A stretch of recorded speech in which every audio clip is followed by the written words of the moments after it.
Daniela. Daniela. Daniela. Daniela!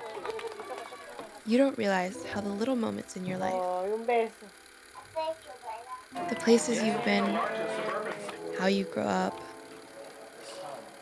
who you grow up with, Here comes Gabby. Baby, agárrala, baby, agárrala. they're all building blocks that go into making the person you are today. But as we grow, we lose some things, like traditions, connections, and parts of ourselves as we shed our youth. Danny, let me see. I am a second-generation Hispanic, and I come from a family of immigrants. I've always wondered exactly what that meant. Second generation? You'd be surprised how much is lost within 2 generations.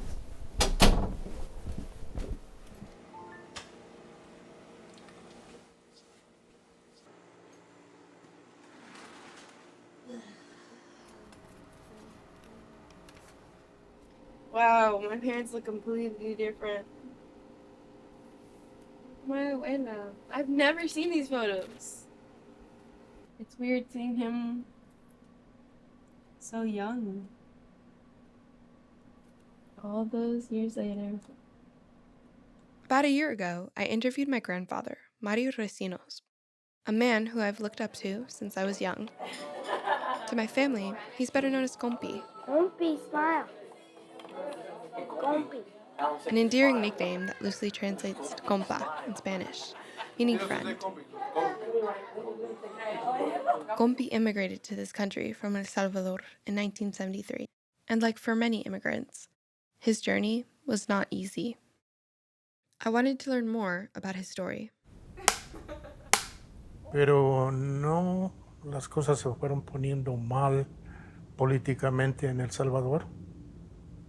Y una vez estaba en un edificio de la universidad y entraron a bombardear el ejército, a bombardear ese edificio y casi pierdo la vida para entonces. Ese fue el momento que yo decidí, tengo que salir de aquí, porque aquí o me dan o cargo un fusil del ejército o cargo un fusil de los revolucionarios. At 19 years old, he fled his country, leaving everything behind. No hubo ninguna preparación. Un día, y fue día lunes, que decidí, como a la 1 de la tarde o 2, me voy. Cuando uno decide salir de la forma que yo salí de El Salvador, uno pierde todo. Porque aquí en los Estados Unidos dicen, out of sight, out of mind. Y eso pasa en todas partes. Allá la familia no te ve, la familia te olvida. Solo es uno el que piensa en la familia porque es todo lo que tiene. It took him about 11 tries to cross the border into the United States. Compi faced death many times on his journey. He spent most of his time traveling on foot, taking trains or buses every now and then. But despite everything, he never once thought about going back to his country. Entonces no podía volver. No era nada que podía hacer allá. Nada, completamente nada. In 1973, almost 2 years after he left his country, Compi finally crossed the border successfully into Los Angeles. I don't think I ever really saw my grandfather as a person. I mean, he was always just my abuelo. But the more that I learned about his story and the more that he shared his experiences with me, I think I finally started to see who he actually was as a person. After filming Compi's interview, I went on a reporting trip to Arizona, where I did a story on the southern border crisis. I got to see the wall in person, but all I kept thinking about was how many times Compi and many other people just like him stood staring at that wall, but on the other side. Compi's story is nothing new. Thousands, millions of people experience what he did, experience immigration, and cross the border the way he did. And that's partly why it's so important for me to share his story, because so many people share his exact same story, but never really have it told. Going to the border was a full circle moment for me. I was on this journey of self-discovery and trying to find bits and pieces of myself through my family's story. And going to see the physical border kind of reaffirmed that I feel differently about being called the daughter of an immigrant, the granddaughter of an immigrant. It makes me wear that title with a sense of pride. Su abuela. Smile. Y aquí llegué en el año 73. Aquí conocí a Ileana, que puedo mencionar que es tu abuela. ¿Y por qué decidieron casarse? Ah, esa pregunta ni se pregunta. Porque íbamos a hacer una familia. Yo traje a mis hijos y entonces ya cuando estaban mis hijos aquí, íbamos a hacer una familia y nos casamos. Para mí, los Estados Unidos es un país grandísimo. Su gobierno es malo.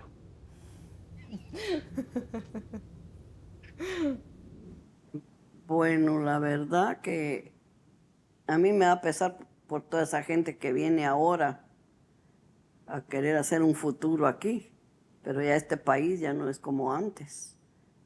Entonces no sé qué va a hacer esta gente que viene llegando ahora. Para mí que la emigración de ellos es más dura que cuando nosotros venimos. Que tiene que haber muchos cambios. Cambios que han venido posponiendo porque no quieren en realidad hacer leyes para la inmigración. Like most immigrants, my grandparents lived a simple and quiet life. Cambió mucho, seguíamos una rutina diaria de trabajar y trabajar y trabajar, porque esa era la vida como es la de todo emigrante que viene aquí a trabajar, a juntar dinero para un futuro. Y lo que nosotros trabajamos fue para comprar esta casa. No es mucho, pero es nuestra casa. In 1988, Compi, my abuela, my dad, and his brothers all received their U.S. citizenship. They've been proudly living in the United States for the past 36 years. Se siente bastante bien al saber que ya puedes ir a cualquier parte de aquí de los Estados Unidos y nadie te va a molestar porque no tienes papeles, sino que ya puedes enseñar. Saqué licencia de conducir y me sentí bien, me sentí como un poquito de libertad, con libertad. I think in today's climate, the word immigration, specifically if you're Hispanic, has a lot of negative connotation. But after hearing Compi's story and understanding what he went through, the word immigration means something different to me. I see it as a sense of pride. I see it as who my family is. Yo creo y siempre he creído de que uno no tiene uno nace en un país, pero no, en realidad no eres de ese país. Todo depende las oportunidades que ahí se te den, que en El Salvador no tuve muchas, y en los Estados Unidos lo considero mi país por una razón, porque yo creo que uno es donde come y donde tiene su familia. Y yo creo mucho en eso. Your roots aren't just something that define you as a person, but influence you as you go through your life. Like Compi said, Home is not always a physical place, but rather a feeling. I think what he meant by that was he never really feared leaving home or losing his culture.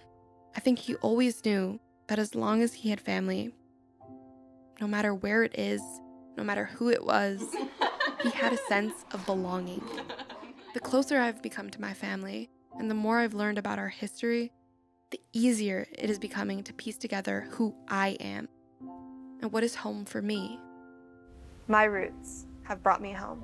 Toda la casa. Que les vaya bien. Adiós. Adiós. Ah, no, pero tú párate. You guys to the front. Daniela, one at a time. This is a. I'm standing. She's next to you. Okay. Wait, where am I going? Oh, I'll go right there. Yeah. Okay. Come over here. There's space behind me and Hey, Seth. Ready? Good girl. Are you coming over? Ladies in the picture. Ladies in the picture. Ladies in the picture. 1, 2, 3, ya. Woo! Airdrop. No te mueves. Come here. ¿O no te mueves? No te muevas. Yeah, actually that works. Okay. Everyone should scooch closer.